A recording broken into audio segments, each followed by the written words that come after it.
आपका स्वागत है दोस्तों इस नए YouTube वीडियो में।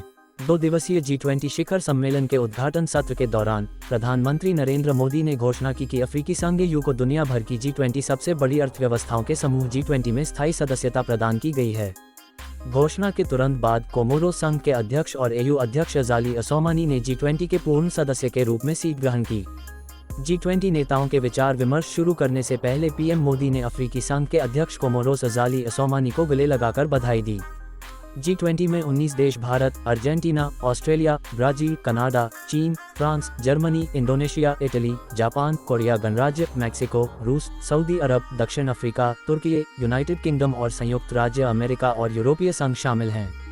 हर साल अध्यक्ष देश कुछ देशों और संगठनों को मेहमान के तौर पर भी आमंत्रित करता है।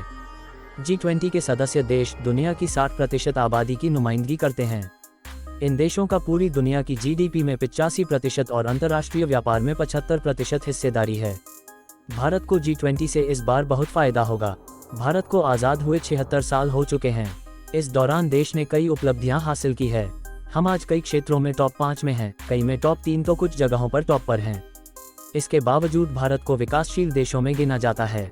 इसलिए G20 एक ऐसा फोरम है जहां भारत अपनी श्रेष्ठता को और बेहतर ढंग से बता सकता है।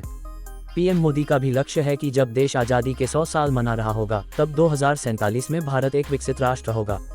दुनिया को बताने की जरूरत है कि भारत दुनिया का वैश्विक नेता बनने के लिए पूरी तरह तैयार है। भारत ने समय समय पर दिखाया है कि विकसित देश उन्नत संसाधनों के बावजूद वो मुकाम हासिल नहीं कर पाते जो भारत अपने सीमित संसाधनों के साथ कर लेता है। भारत को G20 से 3 स्तरों पर फायदा होगा। पहली वैश्विक स्तरों पर, दूसरी क्षेत्रीय स्तरों पर, तीसरी घरेलू स्तरों पर। पहली वैश्विक स्तरों पर जहां भारत को इस विभाजित दुनिया में अग्रणी भूमिका निभाना है, जिसकी लंबे समय तक छाप छोड़ना भी एक मूलभूत उद्देश्य है। साथ ही विकासशील देशों के सरोकारों को आगे बढ़ाना और उनके मुद्दों को प्राथमिकता से रखना भी भारत की जिम्मेदारी है। दूसरी क्षेत्रीय स्तरों पर वैश्विक स्तर पर दक्षिण एशिया का अगुवा देश भारत ही है। इस वजह से दक्षिण एशिया के बाकी देशों जो 20 का हिस्सा नहीं है, उनके हितों को आगे बढ़ाने की जिम्मेदारी भी भारत की ही है। तीसरी घरेलू स्तरों पर आज पूरी दुनिया में भारत के नाम का डंका बज रहा है।